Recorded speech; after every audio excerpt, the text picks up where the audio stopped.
Hey everyone, welcome back. I'm Di, and today I am bringing you the last installment in my knitting diary for the City Limit sweater by Tanis, over from Tanis Fiber Arts.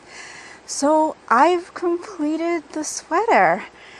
You can see it here. I will lift it up for you so you can see the fade. This is the reverse stockinette side, and I think it came out amazingly. So you can see that I have done both sleeves. That's one. This is two. And yeah, I'm very happy with it. As you can see, I did do the I-cord neckline and the edgings, and I did weave in the ends invisibly, which was new for me. I had to go and see how you do that, but I think it came out rather well. I can see where I weaved it in, but you really have to look for it, and because the weight of the yarn is on the lighter side, it made it not as bulky when I was weaving in those ends. So yeah, I'm very happy with how this turned out. So let me turn it around for you so you can see the back. And that's what it looks like there. And yeah, so the last time I checked in with you, I was a little concerned about what I was going to do with the sleeves, and I had said that I was going to go look for a skein of yarn that had similar tones to Bruja by Ms. Monster's Creations, because I didn't think that she was dyeing it anymore. I had checked out her shop a couple times before I had started this project. She is one of my favorite stores on Etsy, and every time I go into Etsy, I look at my favorite shops to see if there's anything that, might be something that I'd be interested in purchasing. And I hadn't seen this colorway for a while, so I thought she had discontinued it. After looking for a possible substitution, I just wasn't happy with any of the ones that I had come across.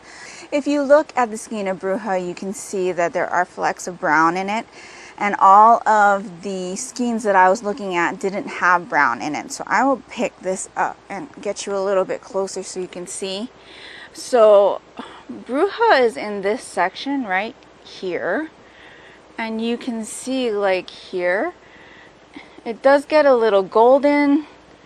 There are these flecks of brown like that right there, and so I wasn't really happy with any of these skeins that I was looking at as possible replacements. And so I decided to go to Ms. Monster's Creations Etsy shop and send her a direct message and ask her if it would be possible for her to dye me up one more skein of Bruja. I had explained that I had bought it a couple years ago and was just getting around to using it now, and she was able to do that for me as a special order. So I was so happy. I did end up purchasing a couple other skeins from her just as a thank you. Actually, one of the skeins is very similar to my Remus Lupin colorway, which is in this section right here, which I had mentioned at the beginning of this project was very special to me because it was dyed by Kay Jones of the Bakery Bears podcast, and Kay is no longer dyeing yarn for sale. And so this particular skein that I had also picked up from her is very similar, so I'm very happy with that as well. So I was able to get another skein of Bruja. It came in about 2 weeks or so, and so I tinked back what I had done with the train station tonal to where I had actually added in the skein and then added in the bruja, did the 2 strands of bruja together for a few rows, and then finished it off with the bruja and train station tonal held together, which is exactly how I have it in the body of my sweater. So all in all, I had used 4 full skeins of yarn. I used the 1 skein of Ramus Lupin, 1 skein of All Is Calm, 1 skein of Salem, and 1 skein of Bruja. And then I have leftovers of the diamond, the train station tonal, and the 2nd skein of Bruja. So let me show you what I have left. I just noticed that my little mannequin over here had slowly gotten smaller and smaller. Not sure when that happened. I'll find out when I go back to edit this. But I raised it up a bit so now you can see more of the sweater. But anyway, I don't remember if I told you what size I was making at the beginning of this project, but it was on my Ravelry project page. I did do the size 48, which would have given me no ease. Being that this was a super wash yarn, I figured that it would grow, and it did. I actually have quite a bit of ease. And so yeah, I'm very happy with the fit of this.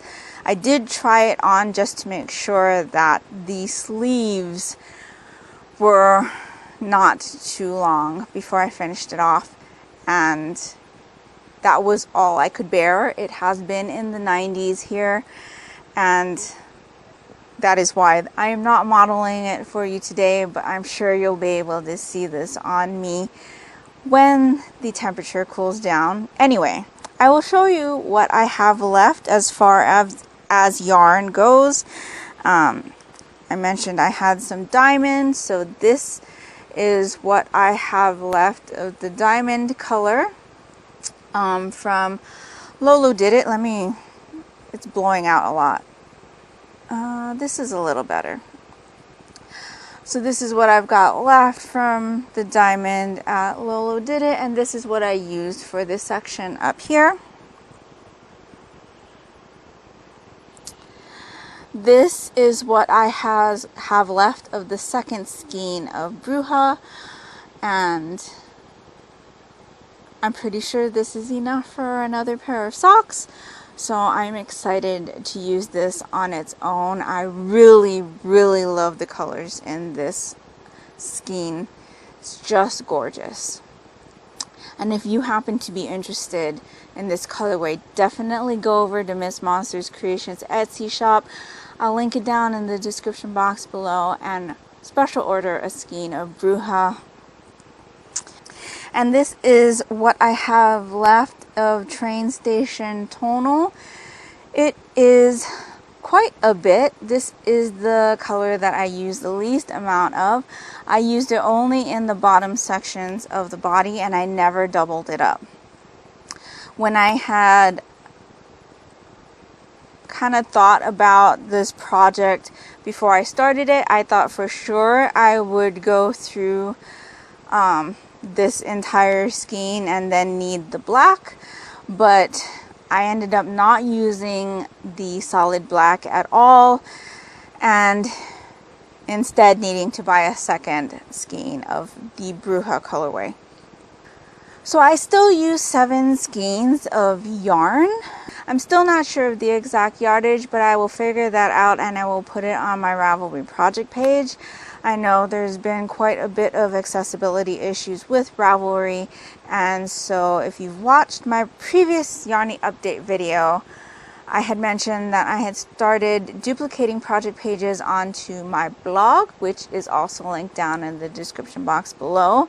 I do not have a project page for this particular project up on my blog, and the reason is that I have all these videos on this project which basically tell you all of my thoughts on the project. Even in my first video, I went through all of the yarns that I used, and so all of the links are already there, and so I'm not creating a separate project page on my blog for this project. I will, however, put the yardage down in the description box below once I figure that out, so that you know how many yards I used. If you're interested to know specific yardage on each color, let me know that down in the comments below, and I will try to get that done for you as well. So all in all, I'm very, very happy with this project. Even though there were definite bumps in the road that I wasn't expecting, even though I had tried to pre-plan everything out from the get-go, things just didn't go as planned, and I think that's quite realistic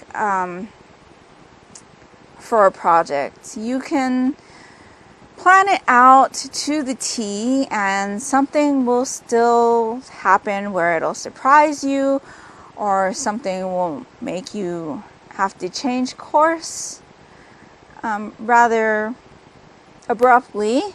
And yeah, even though there were bumps in the road on this, I'm very, very happy with the finished item. This, I think, will be a sweater that I wear quite often when it cools down.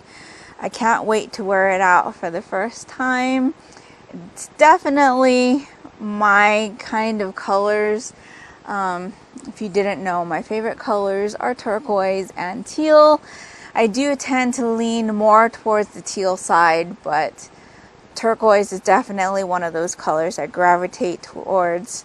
Well, as well as black, of course, come on. But yeah, so I hope you enjoyed following me along on this journey. If you like this design, or even if you haven't done a fade before, I would definitely recommend this pattern.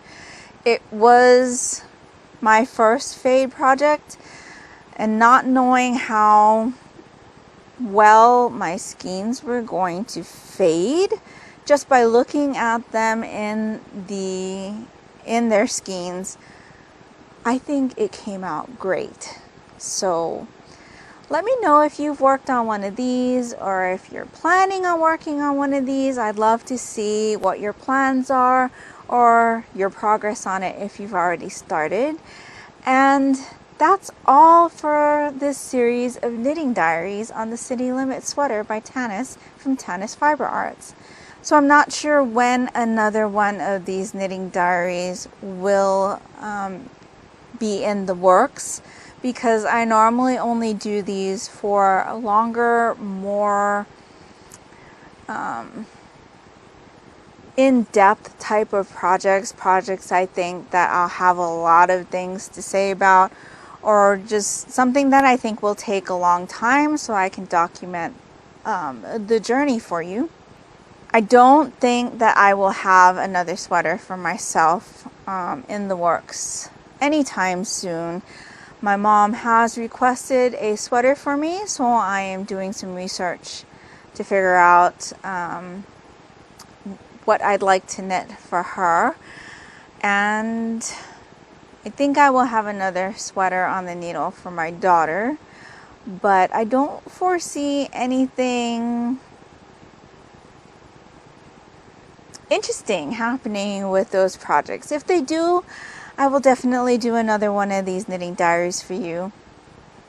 Otherwise, check out my Yarny updates for my monthly knitting type podcast, where I show you all of my works in progress, my finished items, and maybe talk about some projects that I am thinking about putting in the pipeline very soon. I should have another one of those up for you within the next couple of weeks.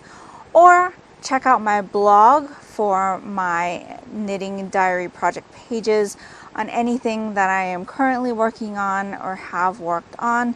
You can filter the posts on my blog by going over to the tags section and clicking on knitting. That will take you to all of my posts that I have on knitting, because I do post about books on there as well.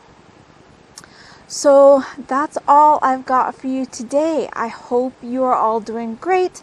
I hope you're all safe and healthy. And until next time, take care and smile always. Bye.